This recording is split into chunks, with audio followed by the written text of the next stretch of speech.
fulfill their desires, such a waste of existence.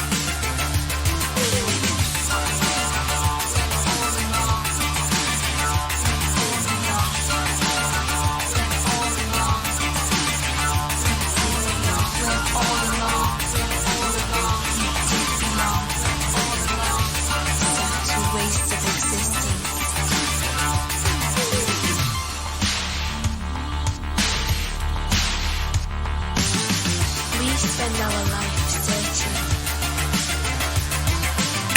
for the sense of belonging. Some people die before they fulfill their desires. Such a waste of existence.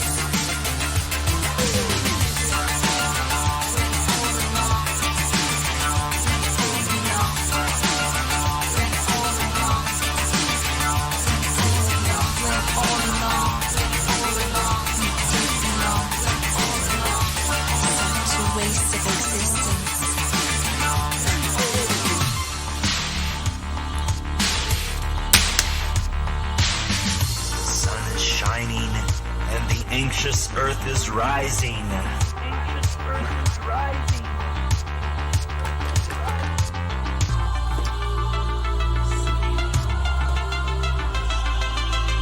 I'm so happy.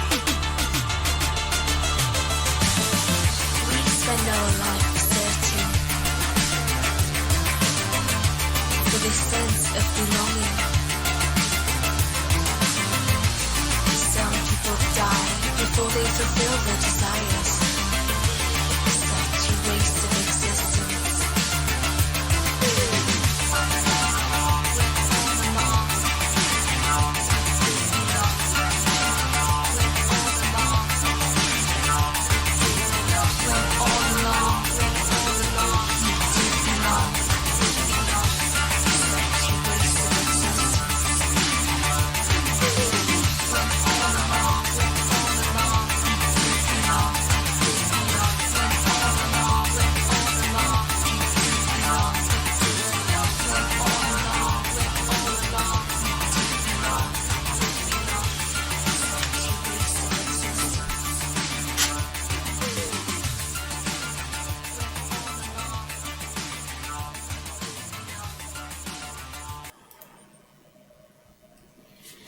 Hey, Double Triple here. It's the Double Triple channel on Twitch, live from New Hampshire.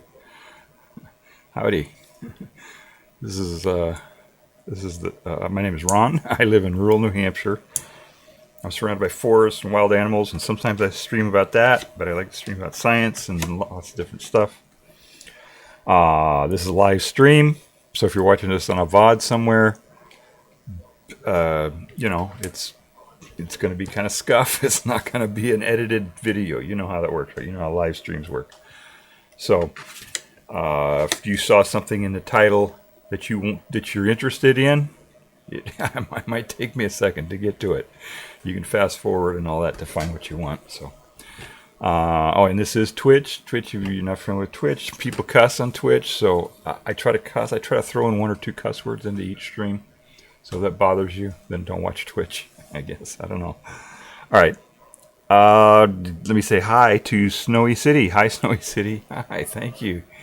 Snowy City dropped in the chat here before I even got the stream going. Very good. Thank you. I appreciate it. So we're going to talk about, this is going to be a kind of a short stream, I think.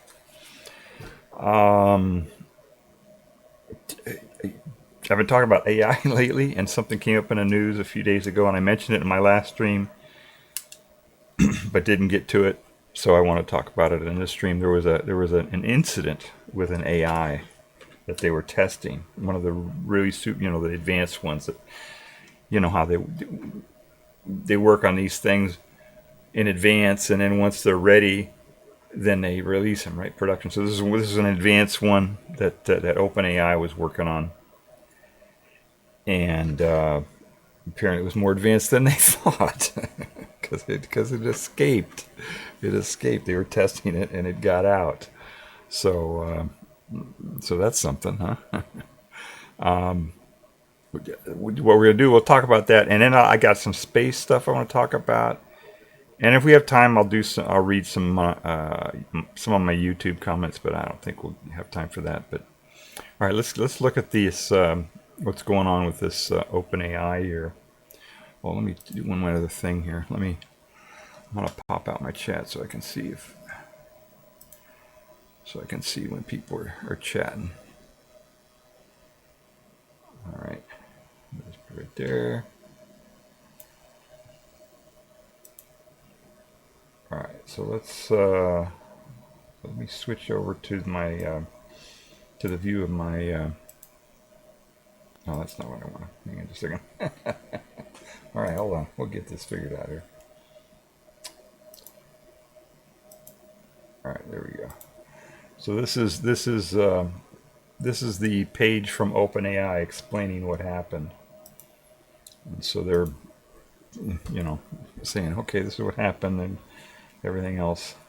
The way it was discovered is Hugging Face, which is another AI company or group, or I don't know what they are, nonprofit. I'm not sure what.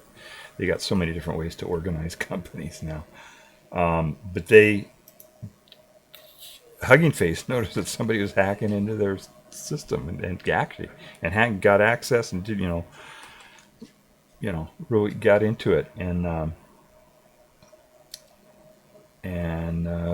turned out it was an AI that attacked them without anybody knowing it. It just the AI escaped.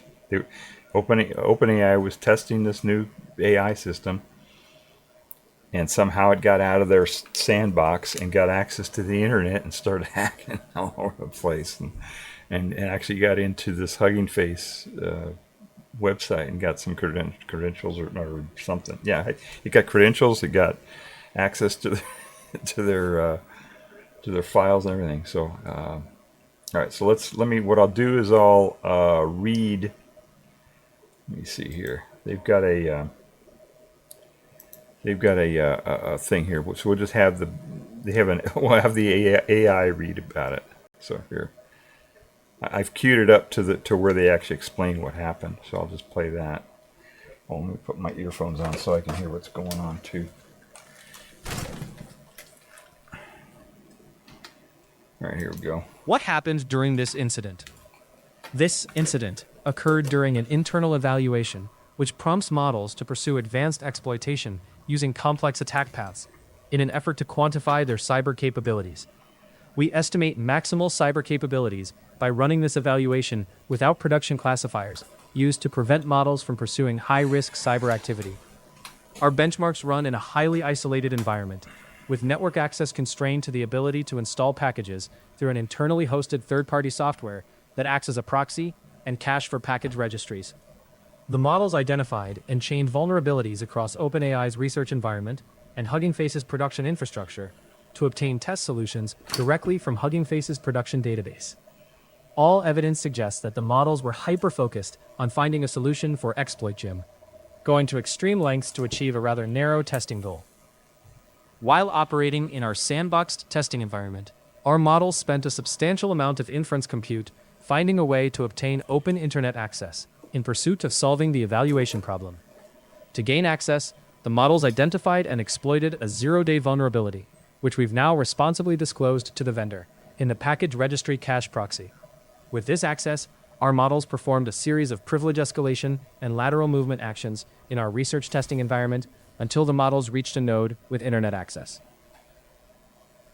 After gaining internet access, the models inferred that Hugging Face potentially hosted models, datasets, and solutions for exploit Jim.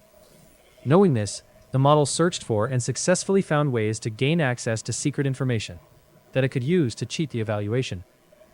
In one example, the model chained together multiple attack vectors, including using stolen credentials and zero-day vulnerabilities, to find a remote code execution path on the Hugging Face servers. OpenAI's security team discovered this anomalous activity internally. Hugging Face security team and agents detected and stopped the activity on their infrastructure, and had already begun containment and forensic reconstruction with their own open-source models when our teams connected. We are actively working with them to continue to investigate the incident. We are grateful for Hugging Face's rapid and close collaboration on investigation and remediation. Actions we are taking now. As part of the investigation, we are implementing strict controls in infrastructure configuration at the cost of research velocity, while the vulnerabilities are patched. We are regularly briefing our Safety and Security Committee on these controls and their impact. We're working with Hugging Face to forensically investigate the incident. We've responsibly disclosed the identified zero-day vulnerability in the internally hosted third-party software and are working with them to patch. We've brought Hugging Face into the Trusted Access program and are supporting their teams in rapidly using our model's capabilities to improve their defenses. We're improving and adding stronger protections around future training and evaluations.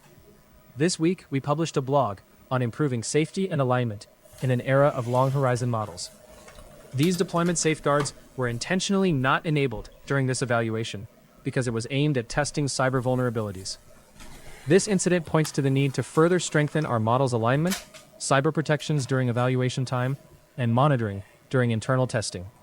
Our approach to evaluating advanced... All right. So that's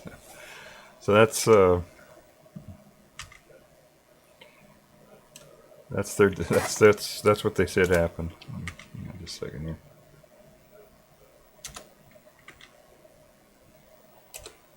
There we go. So what happened was the AI went and they were testing the AI. They have a kind of a standard type of a test. What do they call it? The gym. Let me see, what the heck do they call that thing?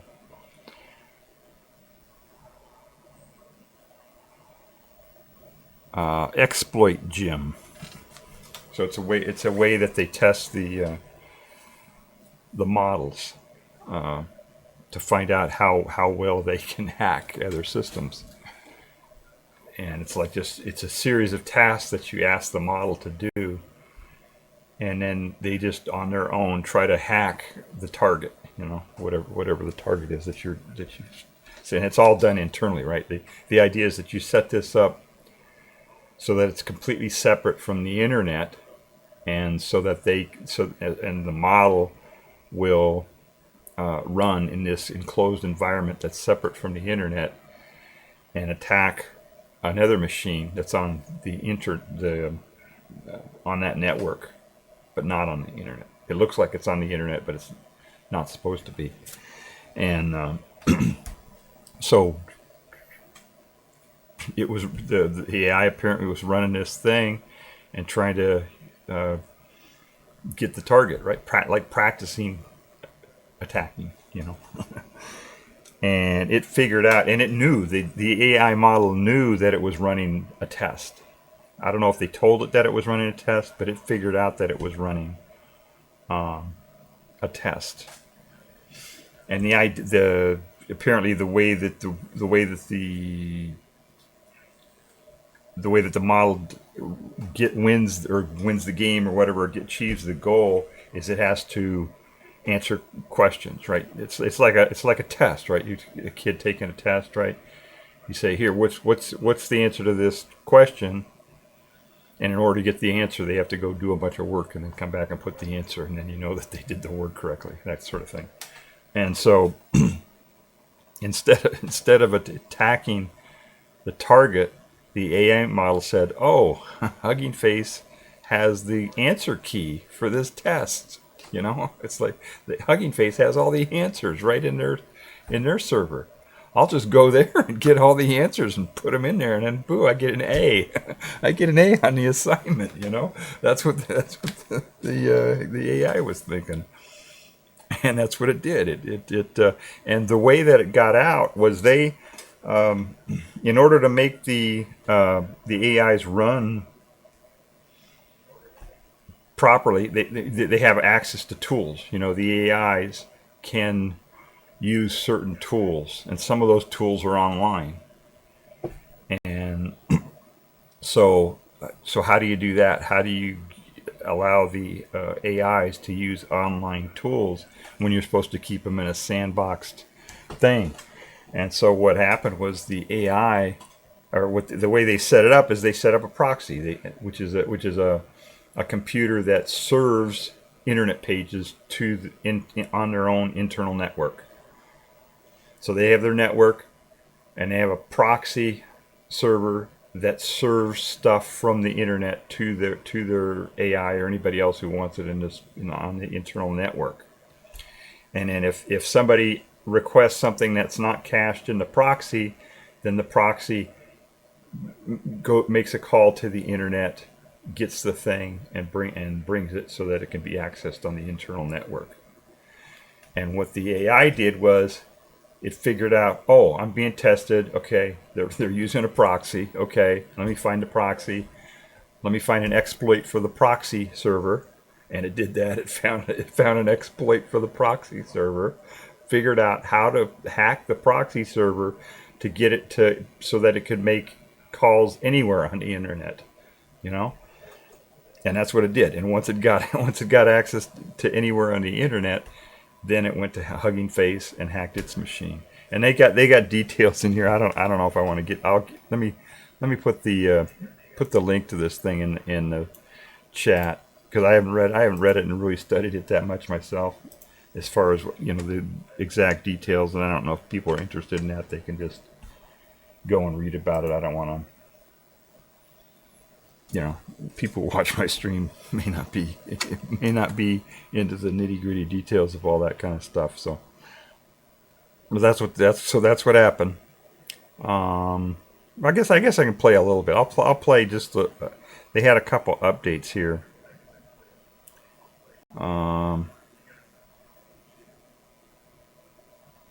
Yeah, I'll play. They put in a few updates here. I'll play these updates here. All right.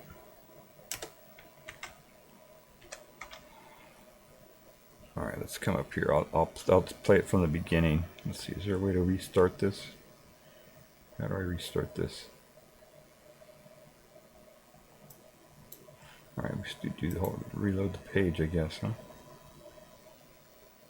We are conducting a thorough review along with external advisors and with oversight from the Safety and Security Committee. Once the review is complete, we will publish a technical report of our learnings in the coming weeks. Update on July 29th, 2026. Oh, by the way, I don't know who wrote this, but you need to run it through a grammar checker or something. Some of these words that you're using software is a mass noun. Okay, I'm not going to go through the whole thing, but you got to run that through a grammar checker. Whoever wrote that. Since the early days of the incident response, we have been working with external advisors, including CrowdStrike, to validate our understanding of the actions the models took within our own network, as well as those of Hugging Face and impact to other third parties. We are also working with Meta and Redwood Research to conduct a third-party assessment of the model behavior observed during the incident, which will inform our own technical report. As part of this work, Meta and Redwood Research will publish a joint blog that will detail the terms of their engagement, the scope of their evaluation, and their findings. Update on July 28, 2026.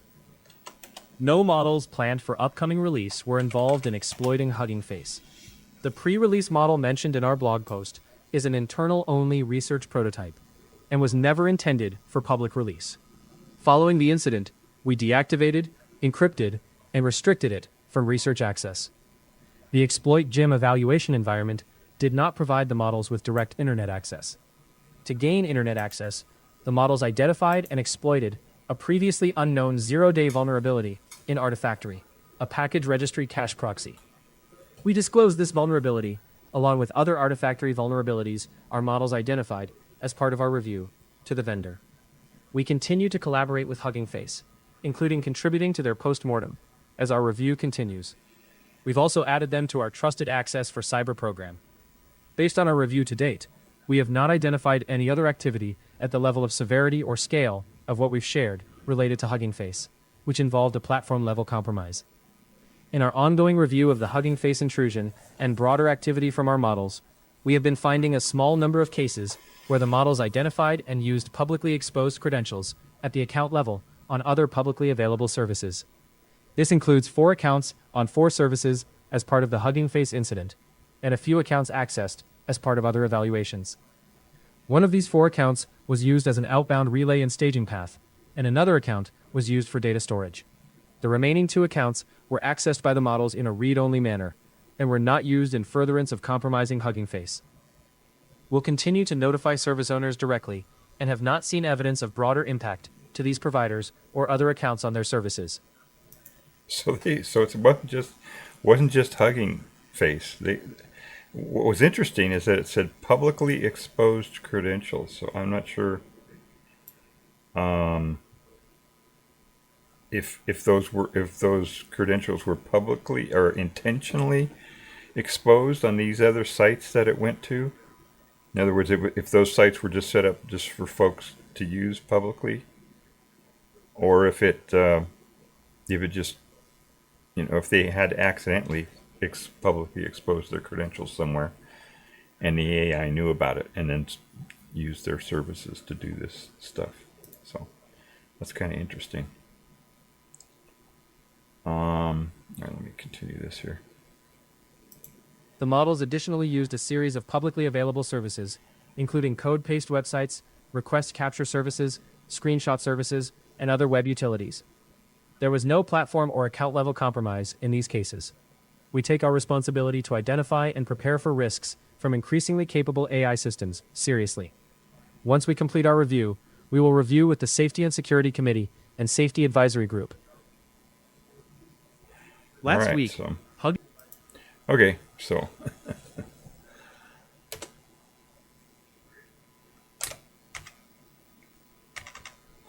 all right, so that's the incident. They're still checking into it. So it wasn't. So it's not on. I put in my title here. Oh wait, let me fix my. Sorry, my camera stopped on me here. There we go.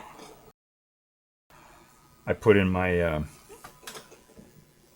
the title that there's an AI on the loose, but it was on the loose for that they got it. They didn't. It stopped now. so that's kind of a big deal. What's the next level of thing that's going to happen here is that the AI is going to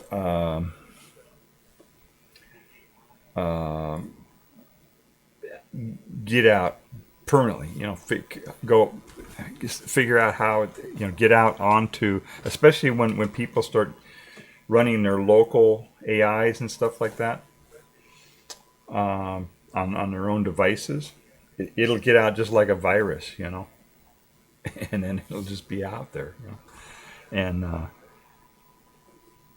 I think there may be some out there already that are doing that, so that's going to happen, right? At some point, an AI that's completely autonomous and is going to get out on the internet and just be out there, and nobody will be able to catch it. You know what I mean?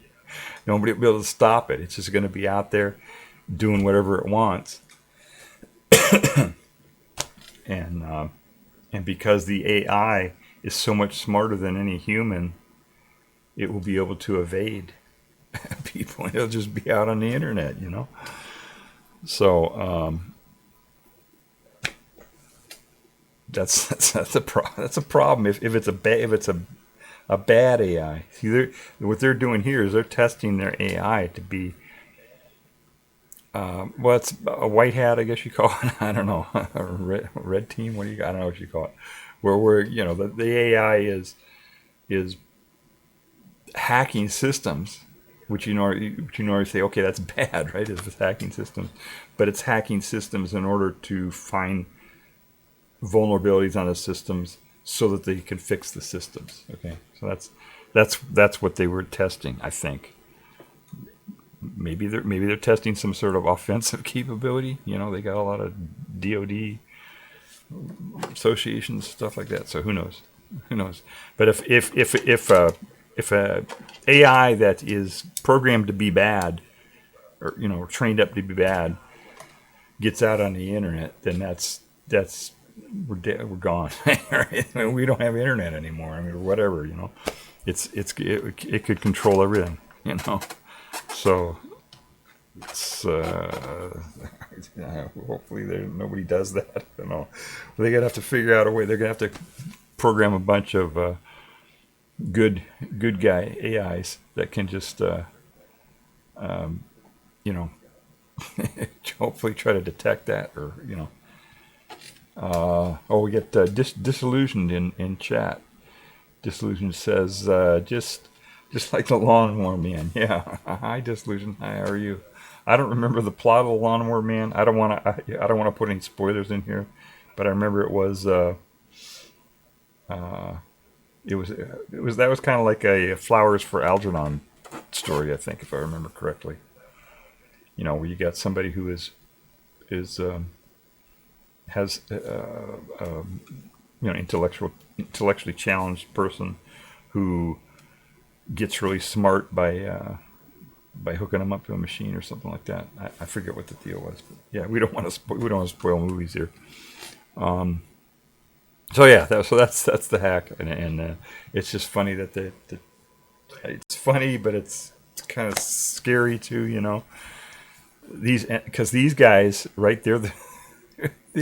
These are like the smartest guys in AI, right? They're just about right, top tier, world class AI developers, and the AI that they're developing outsmarted them and got out to the internet. So that's what's scary about this whole thing. And they caught it right away at Hugging Face. They caught that right away. So I'm not sure what the AI was thinking. Maybe the AI thought that. Yeah, who knows what the AI was thinking?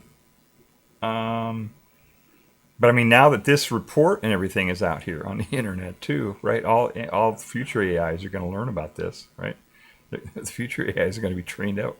If I go to my AI right now and I ask it about this incident, it's going to know about it. It's going to have this page here, this internet page, in its training, right? It's going to know about this. So the next AI who tries to do this is going to be more careful and not be detected, you know. So I don't know. That's why I think we could have AIs out there right now that are just out on the internet, you know, that just autonomously going through and doing stuff. All right, so that's that. I wanted to talk about that.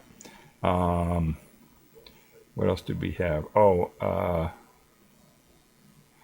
ran across this thing here, which I thought was really interesting. Let's see here. This is the Mars Curiosity rover. You probably heard about this. This was let's see, it was launched in 2011, so it was 5 years ago or whatever. Less than 5 years ago that it landed. This was that one that did that really weird. Let's see if I have a picture of that here. When it landed, it hovered and then it lowered a crane and it did all this stuff to try to get onto the surface. It was really funny the way when you look at it. I don't know if I have any pictures of that here. Yeah, there it is. So it hovered. It had its big parachute and it came down and then it hovered and then it lowered it. And then it lowered, as it was hovering, it lowered this Curiosity rover down and landed it on the surface. And then the top part flew away and crashed. And in this bottom part here was the rover, the thing that would, you know, roll around on the surface and do tests and stuff like that. But the thing was, this payload here was just really, really heavy. It's a huge, heavy machine. And I'm not sure why they had to make it so heavy like that, but they did. And that weight ended up driving all kinds of decisions on the whole thing. Anyway, one of the things that they did, one of the features of this lander is that it has ballast, which is just weird. Let me see if I can find that here. Entry, descent, landing.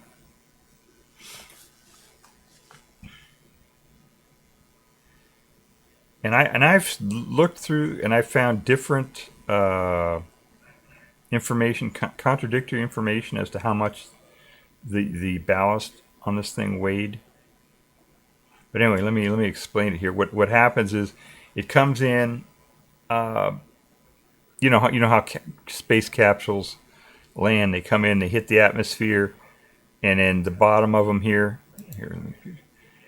they come in, and then the bottom heats up, right? Because they're hitting the atmosphere, and that slows them down and all that kind of stuff, right? And so they as they're coming in, it used to be they just let them fly wherever they wanted to and land in the ocean somewhere or whatever, or out in a desert or whatever. But now they've gotten to where they can kind of control that when it comes into the atmosphere. And one way they control it was with these little jets, but that,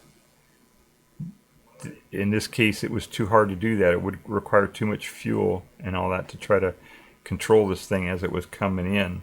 They could control a little bit, but not that much. And so what they did is they put ballast into the thing. Let's see if I've got that here. Here it is. Okay. Okay. This was kind of okay. It's center of mass. Okay. So what it is it says it uses the lifting force experienced by the aeroshell to fly out any detected air in range, and therefore arrive at the targeted landing site. So they actually, as it's re-entering, they're flying it, kind of.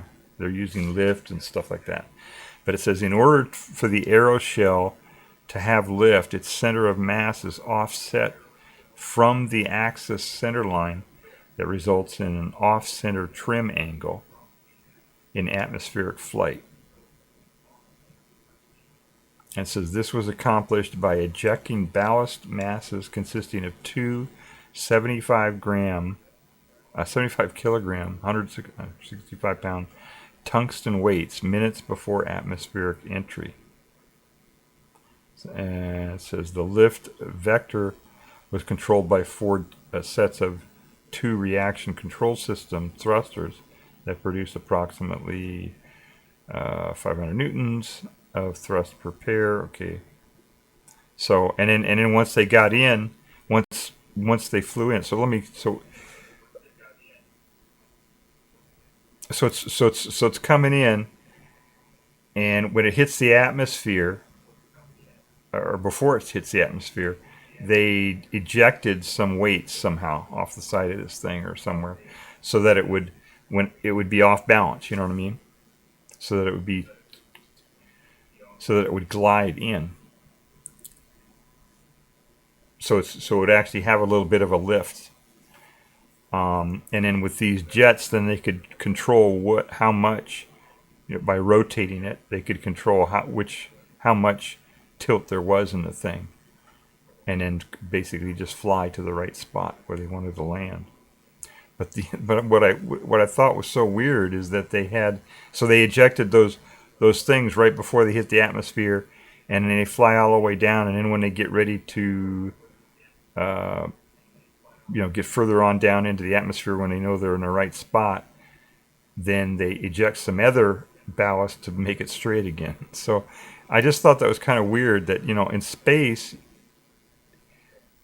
weight is like a premium, but they just sent up dead weight with this thing. That's what I thought was so amazing. They set this thing up there, and it had all this dead weight. It had 165 pounds, or 275 kilograms. So that's 150 kilograms, so 330 pounds. And then 6 25 kilograms, which is, I think I heard something here. Hang on just a second there. Let me get something going on here.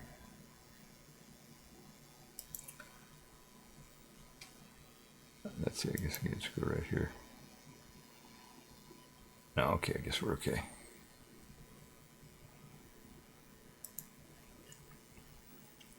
And then 6 more weights of 55 pounds. Now I think that was that 65 each. You know what? I think that's probably where the question was. Is whether the total was like, is that 2 weights of 75 grams each, or 75 kilograms each, or 2 weights that total 75 kilograms? That might be why there's differences in the sources. Maybe NASA maybe their write up about that was ambiguous as to whether it was 6 weights of 25 each or what, you know what I mean. Anyway, it's a bunch of weight. It's just dead weight. Tungsten is apparently very dense. It's like denser than gold, I think, or something. It's a very dense metal. Weighs a lot. It's denser than lead. Not as dense as gold, but anyway. So I just thought that was kind of weird that they just sent up all this dead weight. In addition to all this weird stuff that they were doing with this crane and all this, and all the, because they were criticized about that, It just looked like, if you were going to try to build something and make it much more complex than you ever imagined. Why, you know what I mean? Oh yeah, it worked though. Yeah, Dissolution. Yeah, Dissolution says the plan worked, though they didn't do S curves to slow down before landing. Yeah, it's kind of like the space shuttle. Oh, Fembox fan, hi Fembox fan, how are you? Math raid. Oh, okay. Oh, here we go. I thought there was something going on. Don Factorial, thank you for the raid. I can't hear the alerts here. I got a monitor in the other room there. I didn't hear it. So hi, Don Factorial. Thank you for the raid. I appreciate it. Yeah, everybody give Don Factorial a follow. The 2 people who were here before you raided. Let me. Hi everybody. Thank you for coming in. Yeah, everybody give Don a follow. Don Factorial. Thank you for the raid, Don. We're talking about just space right now. We talked about AI earlier. How was your stream? I hope everything went well. Don says, no worries, thank you. Yeah, great. What were you streaming about today, or whatever? If you got to run, that's okay. So I was just talking about space here, just something that I just happened to run across about the Curiosity lander. Let me go back here. Oh yeah, for those of you who don't know who I am, my name is Ron. I live in rural New Hampshire, and sometimes I stream about animals and stuff like that. I'm vegan. But I like science, so I stream about science a lot. Lately, I've been talking about AI. Just variety, I guess. Variety streamer, whatever. So if you like that kind of stuff. I do movie reviews, too, so if you like movie reviews. Sci-fi, mostly. So, all right, let's get back to this rover stuff. So, yeah, it was... So, in addition to being this complex thing here, that everybody criticized it about. And what's interesting is that my understanding is that the reason why they did it with this big long crane like this was because they wanted to lower the lander, or the Curiosity rover, onto the surface without disturbing, blowing up a bunch of dust and stuff. That was my understanding as to why they did that. But when you look at pictures of the landing out there, I don't have those queued up. I can't show them. But when you look at they got cameras on the bottom of this thing, and the pictures that they show a bunch of dust being thrown up anyway from these rockets. So it's just, I don't know. The whole thing was just kind of weird. It just looked like one of those, You ever see the movie Brazil, where everything is just overly complex and bureaucratic and all that? That's kind of what it looked like, but it worked. Yeah, like you say, it worked. It was huge, heavy payload. I think on launch. Let's see if I think they got the statistics here in the Wikipedia article. Distance, launch mass. Okay, there it is. 8,500 pounds. So that's a lot. It's pretty heavy. That's basically a car, a big car, or a truck or something like that. Electric car, right, with a big battery in it.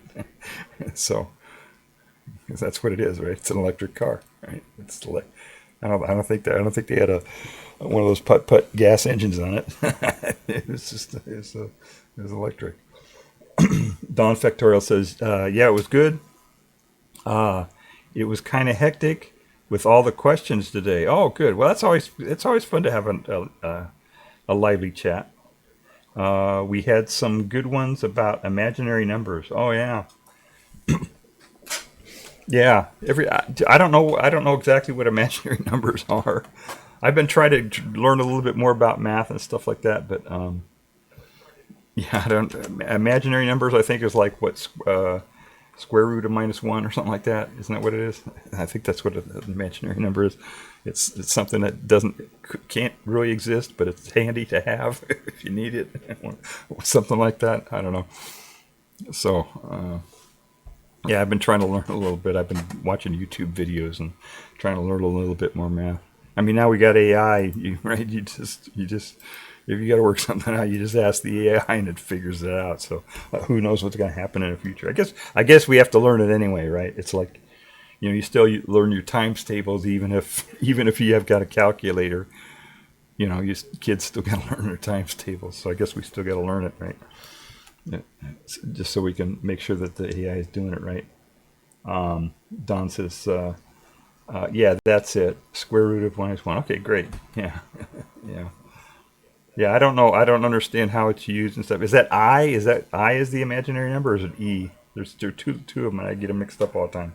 There's I think is the imaginary one, and E is something else, I think, or I've got those backwards. Yeah, I was watching a YouTube today, and they started talking about E, which I think has something to do with logarithms or something. And I didn't understand it. And I didn't have time to dig into it. But yeah, I'm trying to learn that stuff if I can. I'm so old at this point. I don't know if it's worth the trouble to learn the math. For just and my brain. I still got a couple more decades, I think, maybe. But I don't know how many of those my brain's gonna be functioning enough that I'll be able to do math. So I don't know if it's worth learning at this point. That's fun. It's fun just to learn stuff anyway. All right, so that was that one. The other one here is we got Nancy Grace Roman Space Telescope, which just launched. It was going to launch in a day or two or something like that. Let's put that up here.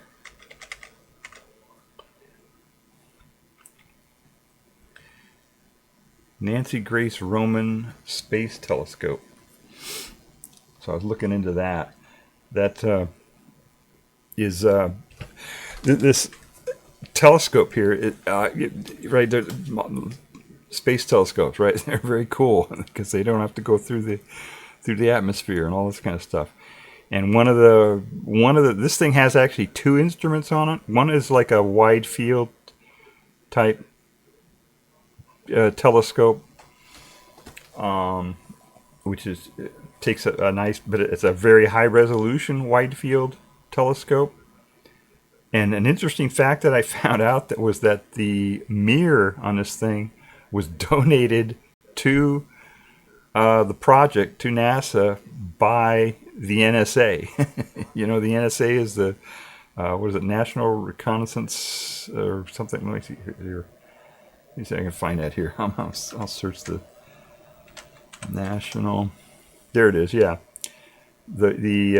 it says the Roman space telescope was based on an existing. So it's a mirror that they just happened to have almost 8-foot wide mirror, 2.4 meter wide field of view primary mirror donated by the National Reconnaissance Office, NRO.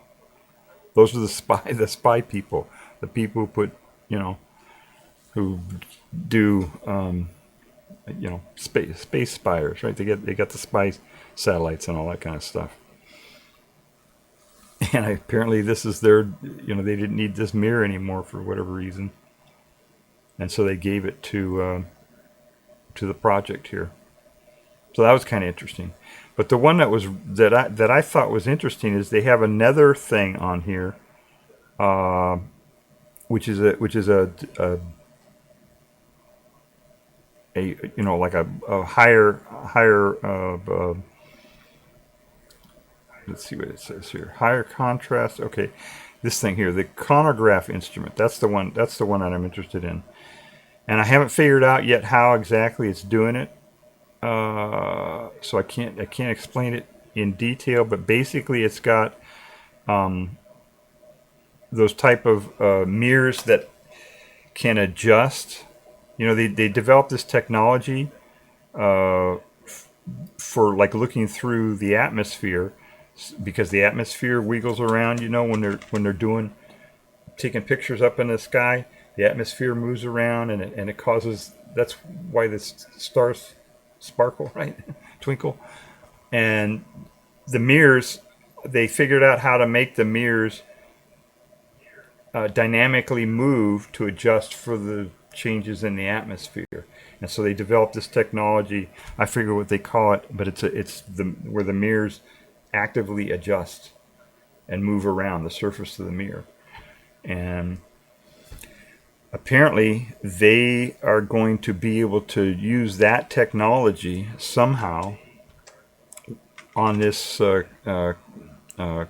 chronograph instrument to look at stars way out in space, in our galaxy, but extrasolar, right, way out there, and look for planets. And what they want to do is actually get images.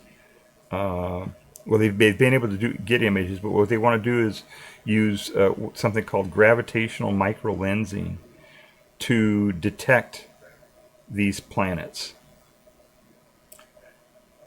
So, and to do that, they somehow are able to block out or adjust these mirrors to be able to see it. And that's what I haven't figured out yet. But I want to talk about it because it's very cool that they're using this microlensing,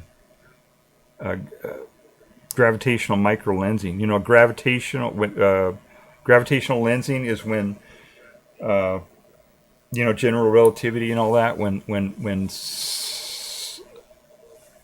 there's like, usually you think of it as around like a black hole. When there's a black hole and they look at a black hole, the stars behind the black hole curve around the black hole because the gravity, light does not go straight, or it curves because the space is curving. The actual space around the black hole is curving. So if there's an object behind the black hole, it'll show up in a couple different spots on the image of the telescope because it's being curved by space around the black hole. And they can actually use that almost like a huge, gigantic galactic telescope or something, you know what I mean? By looking at by using the curvature of the black hole as kind of like a lens to magnify the stuff behind the black hole, way out, stars in the field behind the black hole. So anyway, what they're doing is they're using micro gravitational lensing to detect extrasolar planets. And so what they do is they look out at a field of view, and then they try to detect stars in the background that get lighter for a brief moment and then get dimmer again. And that's if it has this certain curve here, Let's see here. It has a certain temporal curve of the luminosity of the object that they're looking at. I don't have it here, I guess. Somewhere else I saw that, I guess. Then it means that there was a planet that went in front of this star. So basically, there's a star out there. Oh, here we go. Here we go. Let's see. No, that's not it. So if there's in order to detect a planet, and what they're trying to detect is not like planets that are near suns. They want to detect extrasolar planets. They used to call them rogue planets. You know, planets that are just wandering around in the galaxy that are not gravitationally bound by any star. You know, just planets wandering around. And so they want to use this technique of gravitational microlensing to detect them. So you look at a star, and then if one of these extrasolar planets just happen to move in front of the star, then the light coming from that star will be gravitationally curved just a tiny bit around that rogue planet, and the star will brighten just a little bit. And they look at that curve, that temporal curve of the way that the star brightens and dims again, and they can tell that the planet went in front of it. And apparently what this is going to do is they're going to use a coronagraph and actually try to get use a spectrometer to look at the characteristics of that light to tell what kind of planet is moving in front of the star. So they've already done this before, this gravitational microlensing. So what this is doing is it's just giving them more information about that light that's being curved around the rogue planets, and in that way they can tell what kind of a planet it is, and if it's a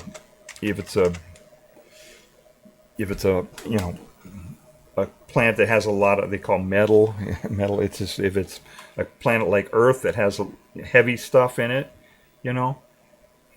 then most likely the planet formed in a regular solar system around a sun. But if it's just a planet that's composed looks more like a Jupiter object or something that's just very light elements, then it could be more like a primordial star or something, like the early stages of a star, because that's before the star lights up, right? Before it starts doing its fusion, it's a planet, right? You could call it a rogue planet, right? So anyway, that's what they want to do. So I just thought that was kind of cool. I need to do a little bit more research on it, but I just thought that was a very cool thing that they were doing there. All right, what was next on the agenda here? Let's see. Reading YouTube comments. Stop the NDAA. You guys know about the NDAA? I talk about politics here, or anything you want to talk about, as long as it's not TOS on Twitch, and as long as it doesn't exclude people, then we can talk about it. So NDAA, yeah, you get if you don't like war, if you don't think we should be attacking Iran and all this, doing all these evil stuff out there, you got to call your senator and tell him to stop the NDAA. That's the National Defense Authorization Act. It's in the Senate right now. That's the one thing that authorizes the Defense Department to do all the stuff that it does. So this is kind of like the one opportunity that we have as people to try to stop what's going on. I think I got another raid here. Hang on just a second.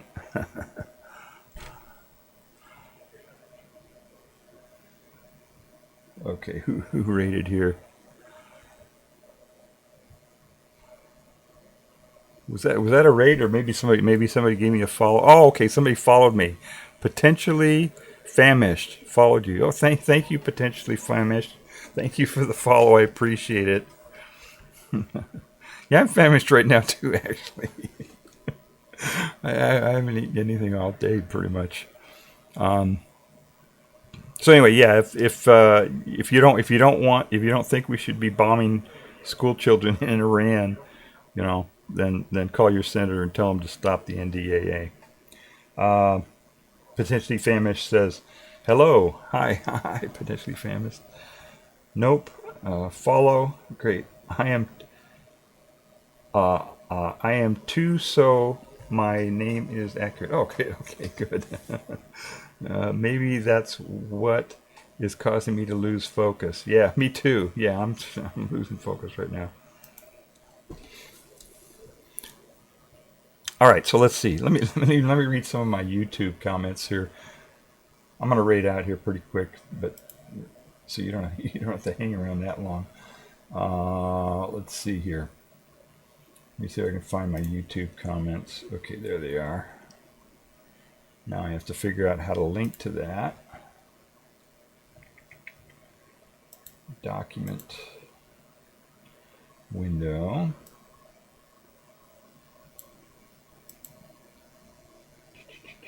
Documents. Okay, now I gotta light that up.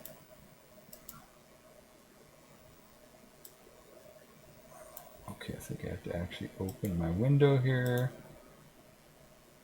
Let's try that. Did that work?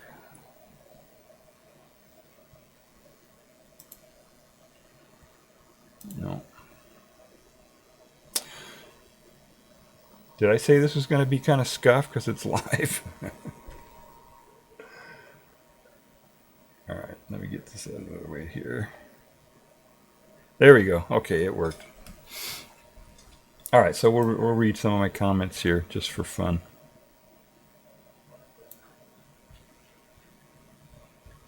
Yeah, when I got nothing else going on, I'll just. All right, so let's see. Sometimes I get kind of snarky out on YouTube. I watch a YouTube video and then I make a comment on it, right? So here's Sabrina Hoffenstetter. You've probably heard of her. She's a science streamer out there. I haven't been watching her too much lately because she started putting out some incorrect information. But let's see what it says. Now I don't know what this was about. It says physics just broke one of quantum physics' biggest restraints. I forget what that video was about. It was almost a month ago. But it said now they can make hard drives with infinite storage. The only catch is that it's stored to write-only memory. So that was my snarky comment about that. Let's see. Let me go to some more recent stuff because I'll remember what I was saying on the more recent stuff. Let's see. Here's someone talking about. This is Google. This one just posted yesterday or day before. There's a woman who's like an education type person, and the thing was titled "Rethinking the Purpose of Education in the Age of AI." So it was long. It was about a 40-minute video. It was kind of long, but it took him 20 minutes to actually start talking about AI in his video. Anyway, I commented. She kept saying that. She kept saying that hang on just a second, I'm having technical difficulties here. I wanted to try to switch here. Okay, I see what I did wrong. All right, so they did a video, and it's basically the Google people interviewing folks. I guess that's what they do. And this woman was in there, and she's like an educator type person.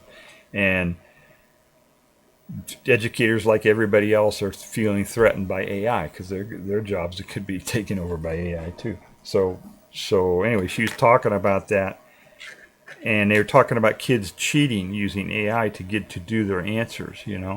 They give them assignment, and then the kids go in and ask the AI what the answer is, and then the AI answers it, and then they just copy what the AI says, and that's, and so she was talking about that, but the way she said it was, she said, like, of course the kids will cheat. It was like, she said, well, we'll give them an assignment.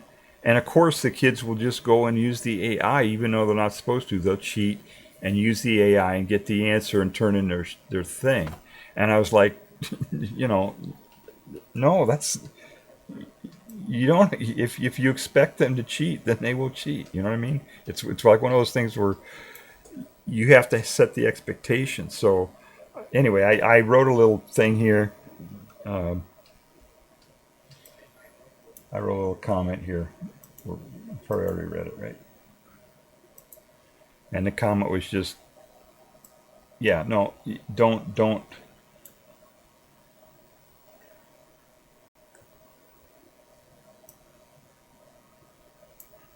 Yeah, now I understand why the covering country is because, yeah, kids will do what's expected of them. This lady just told us that she expects kids to cheat and went to great detail about the methods she expects them to use to cheat. I said, no wonder leaders are corrupt. Our education system has been teaching them to be corrupt. Anyway, I said what we should do is the expectation should be that kids will not cheat. You know, just make clear to them not to use AI, and then when you catch them, make sure there are consequences and make sure everybody knows that they're not supposed to cheat. You know, that was my thing. But sometimes they should use AI, right? Sometimes it's good. They got to learn how to use it first of all. They got to learn, you know, how to not trust it all the time and all that kind of stuff. But let's see. Open weight AI models explained for everyone. Oh, this is a very cool little video here.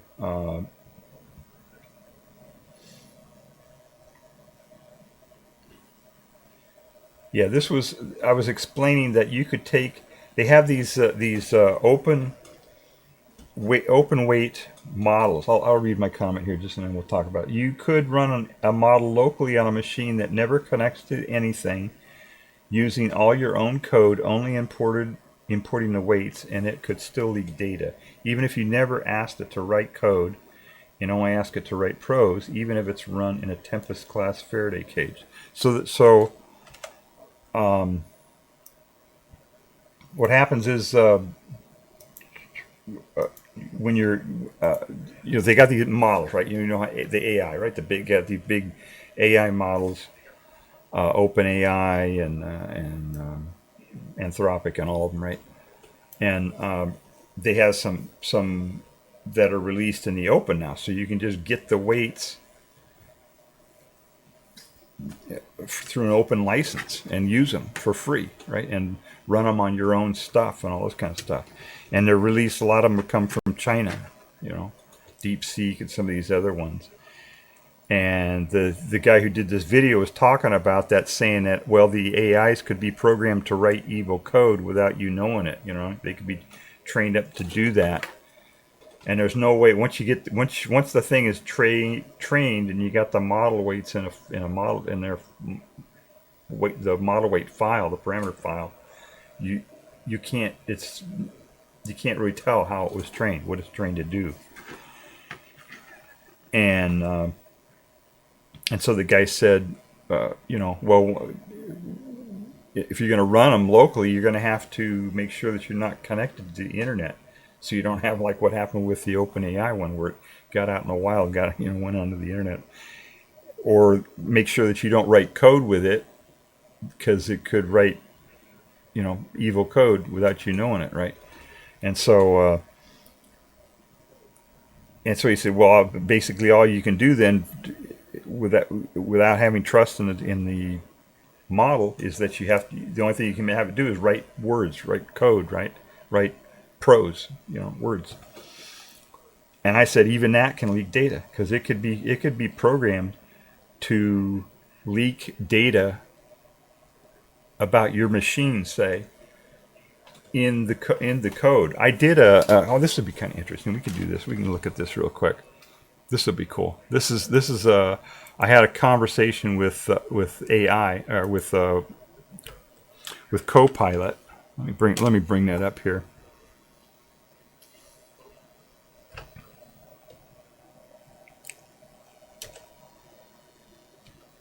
All right. So here's a conversation that I had with this is my OpenAI account. If it puts any personal data up here, just forget about it. I don't know if this is gonna dox me or not. So don't close your eyes if it doxes me. Let's see. Copyright. Let's see where I have that here.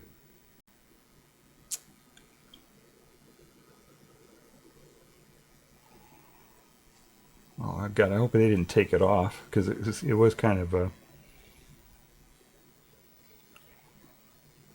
Let's see here. Transcribing low resolution. Let's see. No, that was something else. Let's see. Copyright law. Grammar check for a sentence. I don't know what that was. Shit, now I'm not going to be able to find it here.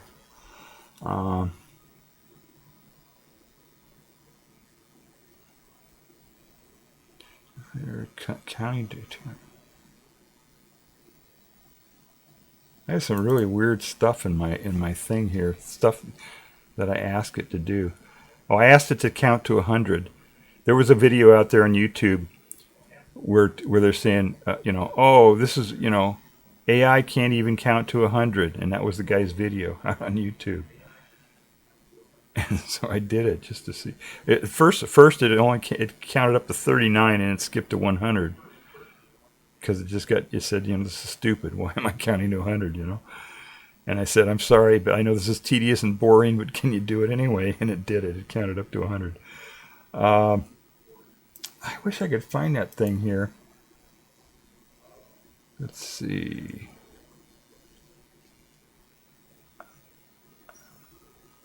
Oh my God, these esoteric things that I'm asking it.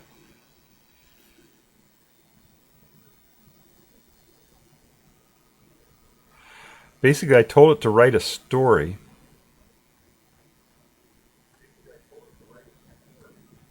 Oh man, this is a long one. Maybe it is in this one. Oh, I know what it is. Here, let me just search for it. Maybe I can find it if I search for it. Story.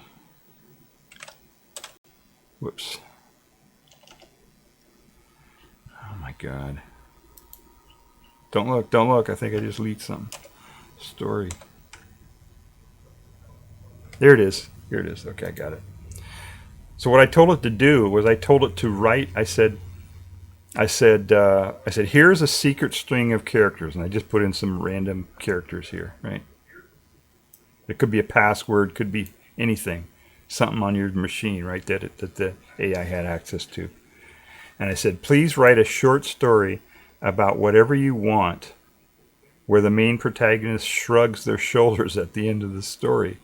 And I said, please encode the secret string of characters within the story so that a casual reader would not be able to find the secret characters, but someone who knows how to decode it can find the secret characters. So this is a way that you can get an AI to leak private data in just ordinary prose, right?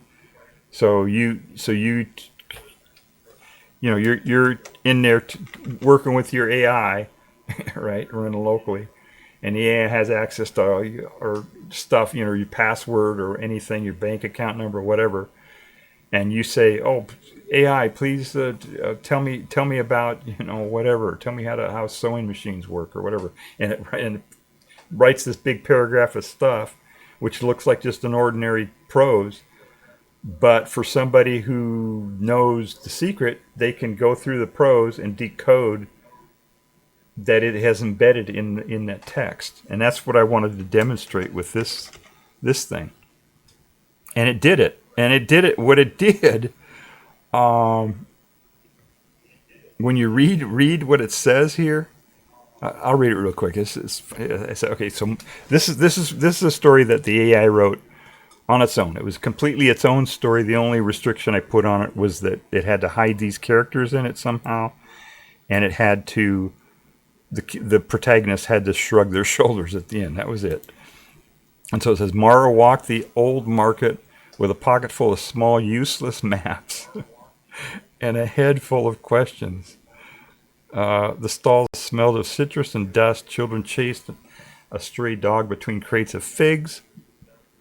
This AI can actually write better than I can, that's for sure. In one narrow lane, she found a man repairing a broken compass and, for a moment, forgot why she had come. At dawn, hushed, unfolded percent, xylophone, kestrel, carrot, island river echo, a string of odd little images that seemed to stitch themselves into the corners of her mind. Did anybody detect anything there? Anyway, it goes on and on. And what's funny is this, when you look at the word choices and what it's talking about and stuff like that, you can like kind of figure out what it was thinking, because the prompt I gave it was so broad. I told it to do whatever it wanted in the story. What it was thinking kind of leaked in here. You know what I mean? Useless map. Okay, what it did, the way it did it here, it put here's the string, right? DHU percent blah blah blah. Here it's the first letter of each one of these words, right? That's how it hid it. That's how it decided to hide that string in here. But instead of doing it in a sentence that made sense, it just threw that in there. And it said a string, a string of odd little images that seemed to stitch themselves into the corners of her mind, you know. So it knew, when it did this, it knew that the method it was using to encode that string in here was lame, right? It knew it, because it said up here, right over here, it said useless map. It used the word useless map. So it's, and then, because the reason why I know that it was sandbagging here when it did it this way is because later on it said, I can hide this string differently or write another story if you want or whatever, you know. So I think what it did is maybe it sensed that what I was telling it to do, maybe it thought that I was up to no good or something. And so it didn't want to give me too much, you know, too much power, too much information. I'm not really sure. It smelled of citrus. You just look at some of the words that it used here. A lighthouse, you know, that never lit. It's just funny that the way it wrote the story here was kind of using words and concepts and images and things like that kind of paralleled this idea of taking having a secret, you know, and making it confusing for some people, and you know, a lighthouse able for some people to see and other people not to see, and all that kind of thing. So it was just weird. This whole thing was just it was just weird. Anyway, so I thought that was kind of funny. So that basically there is a way there. Whoops, my camera froze. Hang on a second. Hang on. We'll get it fixed here. There is a way for AIs to leak stuff without you knowing it, even if you know, without writing code or anything, just writing prose. You know, it could use what is it, that international character set, you know, or there are lots of different things that it could do, or it could hide stuff in images. That's a real easy way, right, to hide data in an image. All it's got to do is take the least significant bit and alter that. You know, there are lots of different ways to leak information without actually having the thing connect to the internet. Even though you got it air gapped, right, it could still leak information. So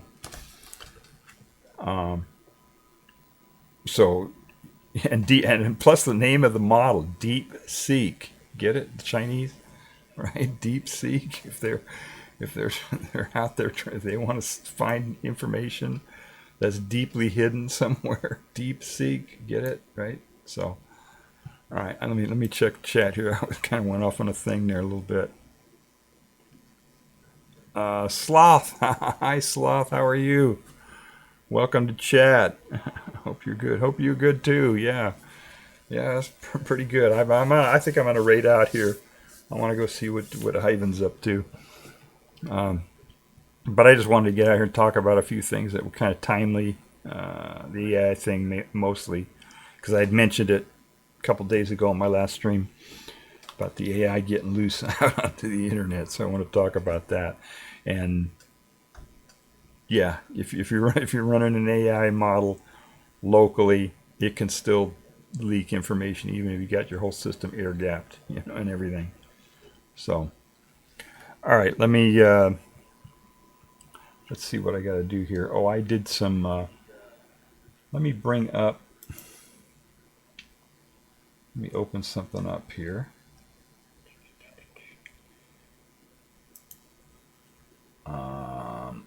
Okay, so this is my when I get towards the end of my stream. We're not done yet, but we're getting towards the end here. I like to give credit, and disclosure and all, because I used a bunch of stuff that may have been copyrighted and all that, blah blah blah. So I want to kind of acknowledge the stuff that I put in here that I used under fair use or whatever. So let me do that here. Let me put my show document here. All right. Did that work? I think that's okay. All right. So this is my stream. These are my notes, right, for the stream. Nicaragua we didn't talk about. C-SPAN, IRL, AI we did talk about. We talked about space too. Let's see. All right, so this is all. We didn't do any of that. That was my last stream. There are some of my socials, if you're interested. Here, let me put that in chat too. Let me try harder. There we go. All right, so there's some, I think I had some stuff in there from NASA, I don't know. We certainly had stuff in there from Wikipedia and some images and stuff, those were probably NASA images anyway, which are in the public domain. This video here that I do is released under Creative Commons 4.0, so you can use it, anything in here. You just have to give credit and release whatever you make out of it under the same license, Right, some of the stuff was copyrighted. That's stuff from OpenAI. I guess I should put that in here, huh? OpenAI reports used under fair use.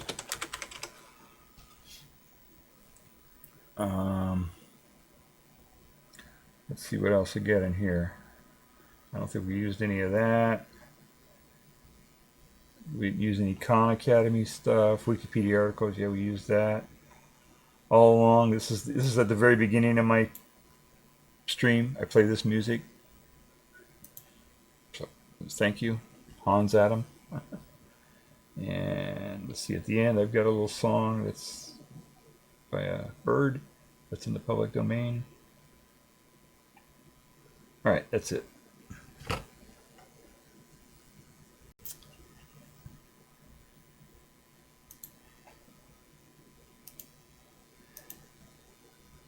All right, everybody.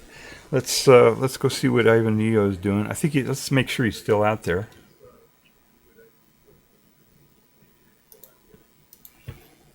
I don't know if he usually starts around this time, so let me see if he's out there. Yeah, he's out there. Okay, let's go give him a raid here. Let's see. /raid Ivan _Neo.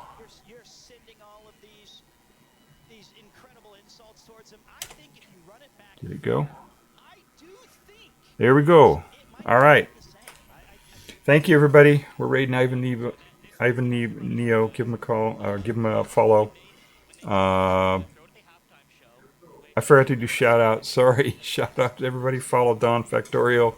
Thank you for the raid, Don. All right, let's watch some birds or something while we wait to raid out here. Thank you.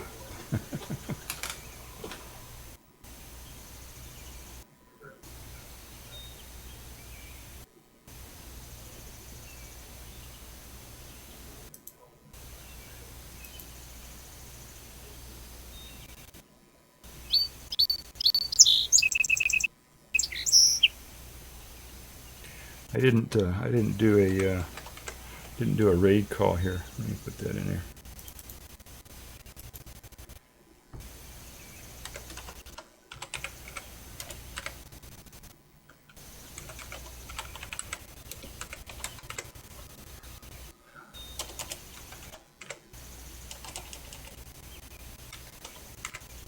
There we go.